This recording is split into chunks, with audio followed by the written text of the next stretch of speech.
AP రాజకీయాల్లో చిత్ర విచిత్రాలు జరుగుతున్నాయి. కుటుంబ సభ్యులే ప్రత్యర్థులవుతున్నారు. తోబుట్టిన వారు దక్కర బంధువులే రాజకీయ శత్రువులవుతున్నారు. కుటుంబ సభ్యుల తప్పులను బహిరంగంగా ఎత్తి చూపుతున్నారు. రక్త సంబంధికుల ఓటమి కోరుకుంటున్నారు. సొంత వారి అవినీతి అక్రమాలను బయటపెడుతున్నారు. ఒకే కుటుంబం నుంచి విమర్శలు, ప్రతి విమర్శలతో ఏపీ రాజకీయాల్లో ఫ్యామిలీ సర్కస్ జరుగుతోంది.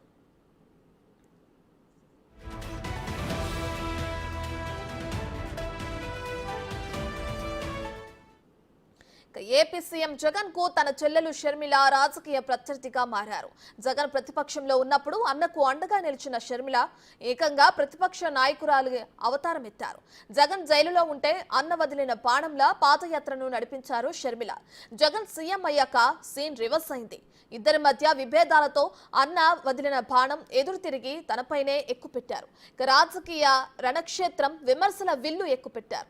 జగన్ అక్రమాలు, అవినీతిపై ప్రశ్నలు సంధిస్తూ కొరకరాని కొయ్యలా మారారు.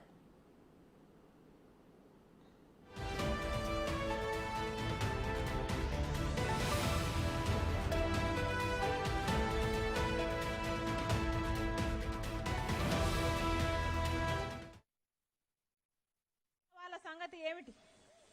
ఎక్కడ చూసినా ఇందాక అన్నట్టు, ఈ చంద్ర అన్నట్టు ఎక్కడ చూసినా వైను మైను, ఎక్కడ చూసినా శాండ్ ల్యాండ్.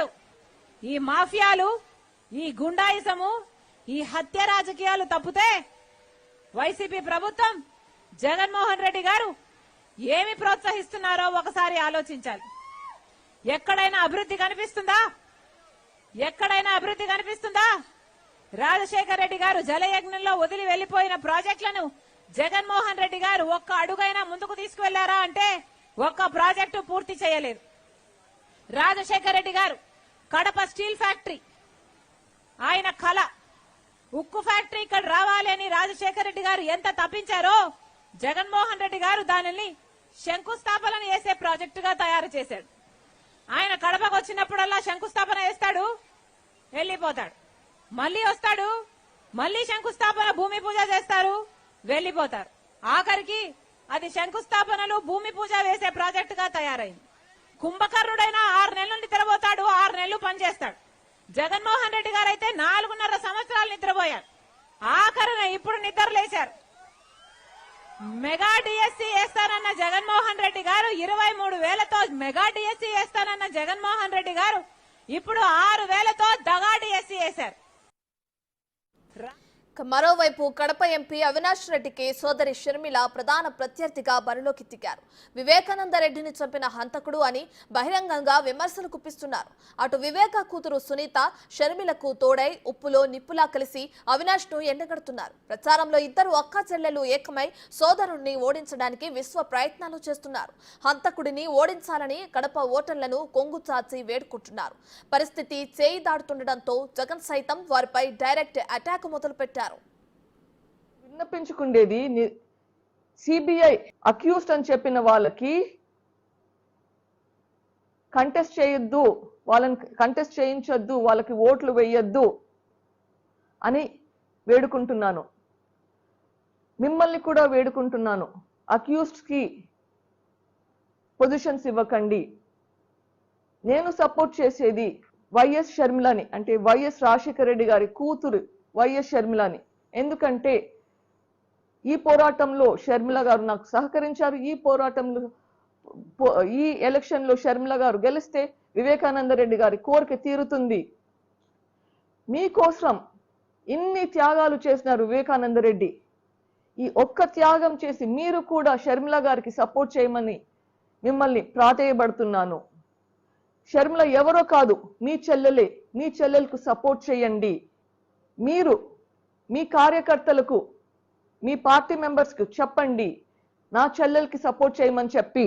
నేను కాపు ఉద్యమ నేత ముద్రగడ పద్మనాభం వైసీపీలో చేరటంతో సర్వత్రా విమర్శలు వెల్లువెత్తుతున్నాయి. బయట నుంచి వచ్చే విమర్శలకు ఇంటి పోరు తోడైంది. ముద్రగడ కూతురు క్రాంతి తండ్రికి వ్యతిరేకంగా మాట్లాడుతూ వరుస వీడియోలు విడుదల చేస్తున్నారు. పిఠాపురం అభివృద్ధి కోసం బరిలోకి దిగిన పవన్ ను ఓడించడానికి తన తండ్రి కుట్ర చేస్తున్నారని ఆరోపించారు. వైసీపీలో చేరి కాపులకు అన్యాయం చేస్తున్నారని మండిపడ్డారు. తండ్రిని వ్యతిరేకిస్తున్నారని బహిరంగంగా చెప్పేశారు. ఇక పవన్ ను తిట్టడానికే తన తండ్రిని జగన్ వాడుకున్నారని ఆమె తీవ్ర ఆరోపణలు చేస్తున్నారు. ఇక కూతురు ఆరోపణలపై ముద్రగడ స్పందిస్తూ ఆమెతో తనకు ఎలాంటి సంబంధం లేదని స్పష్టం చేశారు. నేను క్రాంతి బార్లపూడి, ముద్రగడ పద్మనాభం గారి అమ్మాయిని. పిఠాపురంలో పవన్ కళ్యాణ్ గారిని ఓడించడానికి వైసీపీ నాయకులు ఎన్ని చేయాలో అని చేస్తున్నారు. ముఖ్యంగా నిన్న మా నాన్నగారు ఒక బాధాకరమైన ఛాలెంజ్ చేశారు. పవన్ కళ్యాణ్ గారిని ఓడించి పిఠాపురం నుండి తరిమేయకపోతే ఆయన పేరు ముద్రగడ పద్మనాభం రెడ్డిగా మార్చుకుంటారట. ఈ కాన్సెప్ట్ ఏంటో నాకు అసలు అర్థం కాలేదు. ఆయన ప్రకటన ముద్రగడ అభిమానులకు సైతం నచ్చలేదు. వంగా గీత గారిని గెలిపించడానికి కష్టపడవచ్చు, కానీ పవన్ కళ్యాణ్ గారిని మరియు ఆయన అభిమానుల్ని కించపరిచేలా కామెంట్స్ ఉండకూడదు. మా నాన్నగారిని కేవలం పవన్ కళ్యాణ్ గారిని తిట్టడం కోసమే జగన్మోహన్ రెడ్డి గారు వాడుతున్నారు. ఈ ఎన్నికల తర్వాత ఆయనను ఎటు కాకుండా వదిలేయడం పక్కా. ఈ విషయంలో నేను మా నాన్నగారిని పూర్తిగా వ్యతిరేకిస్తున్నాను. నేను పవన్ కళ్యాణ్ గారి గెలుపు కోసం నా వంతు కృషి నేను చేస్తాను. వైసీపీలో కీలక నేత అంబటి రాంబాబుపై సొంత అల్లుడు తీవ్ర స్థాయిలో ఆరోపణలు చేశారు. అంబటి లాంటి వ్యక్తికి అల్లుడు కావటం తన దురదృష్టకరమని అన్నారు. రాంబాబును టార్గెట్ చేస్తూ ఓ వీడియోను రిలీజ్ చేశారు. అంబటి వంటి దుర్మార్గుడు ప్రపంచంలో ఉండడని తీవ్ర పదజాలంతో మాట్లాడారు. అలాంటి వ్యక్తి రాజకీయాల్లో ఉంటే ప్రజలకు తీవ్ర అన్యాయం జరుగుతుందని అన్నారు. ప్రజలు ఆలోచించి మంచి వ్యక్తికి ఓటేయాలని కోరారు. అల్లుడి వ్యాఖ్యలపై అంబటిని ప్రశ్నించగా సమాధానం చెప్పడానికి నిరాకరించారు. డాక్టర్ గౌతమ్, నేను ఇప్పుడు సిట్టింగ్ ఎమ్మెల్యే అండ్ మినిస్టర్ అయిన అంబటి రాంబాబు అల్లుండి. అది నా దురదృష్టం, ఎవరు ఏం చేయలేరు. బట్ ఈ వీడియో చేయాలా లేదా అని నేను చాలాసార్లు ఆలోచించి చేయటం నా బాధ్యత అని అనుకున్న తర్వాత నేను ఈ వీడియో చేస్తున్నాను. అంబటి రాంబాబు అంత నీచుడు, నికృష్టుడు, దరిద్రుడు, శవాల మీద పేలాలు ఏరుకునే రకాన్ని నేను నా జీవితంలో చూడలేదు. రోజు పొద్దున్నే దండం పెట్టుకునేటప్పుడు ఇంతటి నీచుడిని ఇంకొకసారి నా లైఫ్లో ఇంట్రడ్యూస్ చేయకు స్వామి అని ఎప్పుడు కోరుకుంటూ దండం పెట్టుకుంటుంటా. అంత భయంకరమైన వ్యక్తి. ఎందుకు ఇప్పుడు చెప్తున్నానంటే తన పోటీ చేయబోయే పోస్ట్ అలాంటిది. ఏ పోస్ట్కి అయితే మంచితనం, మానవతా విలువలు, కనీసం బాధ్యత ఉండాలో వీటిల్లో అందరికీ 100% అందరికీ అన్నీ ఉండక్కర్లేదు. 0.001% కూడా లేని వ్యక్తి అంబటి రాంబాబు. ఇలాంటి వ్యక్తికి ఓటేసేటప్పుడు మనకి తెలియకుండానే కొన్నిటిని మనం ప్రోత్సహిస్తున్నట్టు. ఎలాంటి వాటిని? ఎవరైతే నిస్సిగ్గుగా ఎంత పెద్ద గొంతేసుకొని ఎంత పెద్ద అబద్ధాన్ని అరిచినా సరే దాన్ని నిజం చేయొచ్చు అన్న కాన్ఫిడెన్స్తో బతుకుతారో సమాజంలో, అలాంటి వాళ్ళకి ఓటేస్తున్నట్టు. ఎంత లేకి పని అయినా చేసి చాలా హుందాగా బతకచ్చు సమాజంలో అని అనుకునే వాళ్ళకి ఓటేస్తున్నట్టు. ఏదైనా చేసి సిగ్గు లేకుండా సిగ్గులేని తనాన్ని ప్రోత్సహించవచ్చు అని అనుకునే వాళ్ళకి మనం ఓటేస్తున్నట్టు. ఇలాంటి వాళ్ళకి ఓటేస్తే ఇవే సమాజం యొక్క తలరాతలాగా మారి రేపు సమాజం కూడా ఇలానే తయారవుతుంది. దీన్ని ప్రజలు గమనించి సరైన ఓటుతో, సరైన బాధ్యతతో ఓటేసి సరిగ్గా నాయకుడిని ఎంచుకుంటారని ఆశిస్తూ నమస్తే. విజయవాడ ఎంపీ కేశినేని నాని, టీడీపీ నేత కేశినేని చిన్ని మధ్య పచ్చగడ్డి వేస్తే బక్కుమనేంత విభేదాలు తలెత్తుతున్నాయి. కొన్నాళ్లుగా టీడీపీలో అసంతృప్తిగా ఉంటూ వైసీపీ ప్రభుత్వాన్ని పొగిడిన కేశినేని నాని అన్ని సర్దుకుని ఆ పార్టీ కండువా కప్పుకున్నారు. అప్పటి నుంచి అన్నదమ్ములిద్దరి మధ్య మాటల యుద్ధం మొదలైంది. కేశినేని నానిని తమ్ముడు చిన్ని అడుగడుగునా విమర్శిస్తూ వస్తున్నారు. ఇప్పుడు బెజవాడలో ఇద్దరి మధ్య రాజకీయం నువ్వా నేనా అన్నట్లు సాగుతోంది. కేశినేని డెవలపర్స్ ప్రైవేట్ లిమిటెడ్ అనే కంపెనీ ఓపెన్ చేశాడు 2016లో. నేను ఎంపీ 14లో అయ్యా. ఇదేం చేశాడు? యాక్చువల్గా నేను ఎన్ఓసి ఇవ్వకుండా ఈ కంపెనీ ఓపెన్ చేయడానికి మినిస్ట్రీ ఆఫ్ కార్పొరేట్ అఫైర్స్ ఒప్పుకోదు. నా దొంగ సంతకం ఎన్ఓసి పెట్టి ఈ కేశినేని డెవలపర్స్ ఓపెన్ చేశాడు.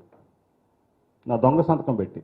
అయినప్పటికీ సరే తమ్ముడు బాగుపడతాడేమో, మంచి దారిలో వెళ్తాడని చెప్పి నేను ఆ రోజు కూడా నోరు మెదపలా. ఇది పోతే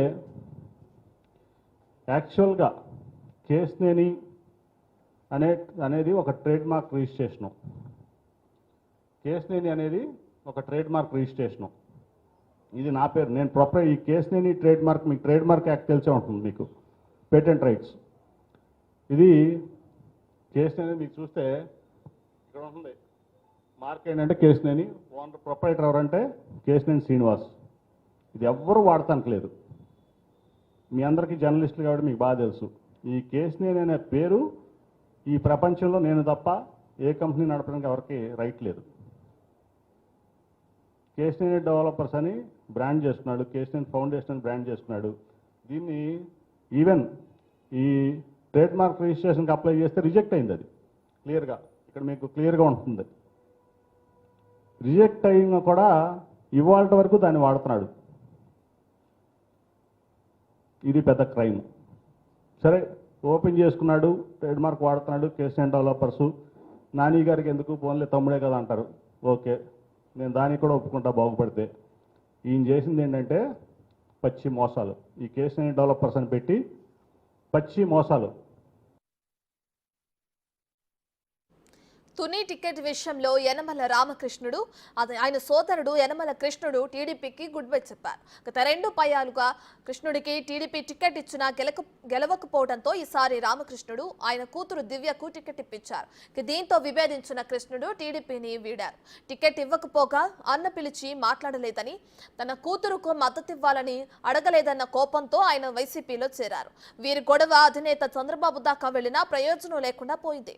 ప్రస్తుతం కృష్ణుడు వైసీపీలో కొనసాగుతున్నారు.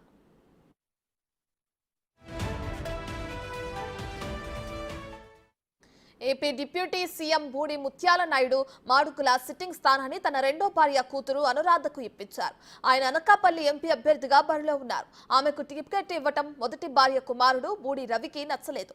రాజకీయ వారసుడికి తనకు ఇవ్వాల్సిన స్థానాన్ని అనురాధకు ఇవ్వటంతో స్వతంత్ర అభ్యర్థిగా బరిలోకి దిగారు. మరోవైపు బూడి బావుమరిది గంగాధర్ బీజేపీలో చేరి సీఎం రమేష్ కు ప్రచారం చేస్తున్నారు. దాంతో ఆ ఫ్యామిలీ వార్ తీవ్ర స్థాయికి చేరింది. అటు రవికి బీజేపీ మద్దతు తెలపడంతో వైసీపీ కార్యకర్తలతో కొడుకు బావుమరుతులపై ఏకంగా దాడి చేయించారు ముత్యాల నాయుడు. తండ్రి కొడుకుల మధ్య వివాదం ఇంకా కొనసాగుతూనే ఉంది.